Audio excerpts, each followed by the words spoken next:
是海里面肯定有垃圾的嘛。这上面人家随便扔东西咯，在海面上漂浮的都是那脏东西的啦。塑料袋随便人家扔了，塑料袋那个洗鱼呀。污染就是那个海水有污染的话，可能那个鱼就会死啊。吃到肯定吃到的，那这个下面肯定吃到的了，是吧？Plastics can be found in many products around you, in your house, your school, and your grocery store. They surround us and can provide a lot of convenience. Although plastics can be convenient, they're causing a lot of harm on our environment. Plastics can enter the ocean in many ways. Careless handling of garbage or intentional littering are two primary pollution sources created by humans. Once plastics are exposed in the environment, precipitations and winds will very likely bring the plastics to waterways and eventually the ocean. The ocean covers 70% of the Earth's surface and provides 99% of Earth's living space. Even though there's a lot of ocean, the vast water space should not be a place to put our garbage. Types of plastic debris vary from plastic water bottles to plastic straws. Another example are tiny pellets of plastic called microbeads, and are so small that fish can actually eat them, releasing toxins into their bodies. This might not seem like a big problem, but this can lead to bioaccumulation. Bioaccumulation is the toxic substances that can stay in a biological system. Think about it like this. A fish mistakes some plastic beads as food, and the toxins are released into its tissues. Later, that fish gets eaten by a bigger fish who has already eaten other toxic fish. Then an even bigger fish comes along and eats a whole lot of toxins. Also, that could mean that we're eating toxic fish as well. That sushi doesn't look too good now, does it?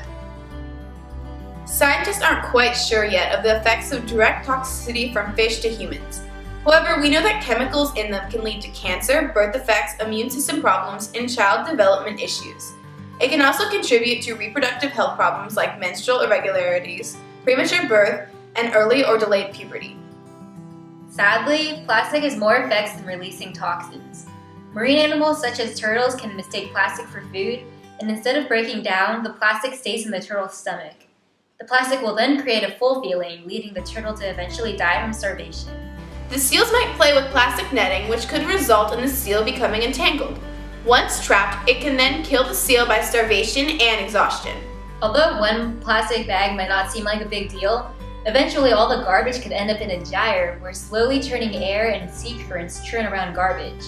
An example of a gyre is the North Pacific Gyre, which is estimated to be twice the size of Texas. You might be thinking, well, why don't we send out ships to clean up the trash? Sadly, this would be hard because some plastic can be melted by the sun into the ocean. These small plastic pieces can then affect marine life.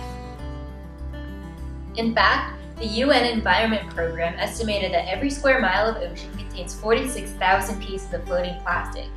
And as time goes on, this number will only get higher, because about 8 million tons of trash per year, which is equivalent to the weight of 40,000 whales, are dumped into the ocean.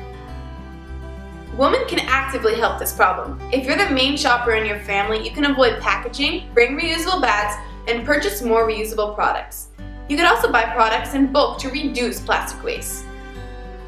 If you buy a lot of beauty products like face wash, hand sanitizer, and toothpaste, do not buy products containing microbeads.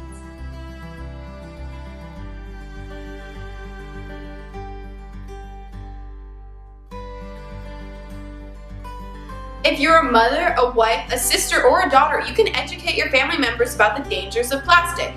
Maybe write a letter to local grocery stores about banning plastic bags, as some locations around the world are trying to do. But also write to product companies to request the use of less plastic. Not only that, but you can leave comments on Amazon if you think they're overpackaging. We're the consumers, and if enough people speak up, we can change the way that a company makes the product.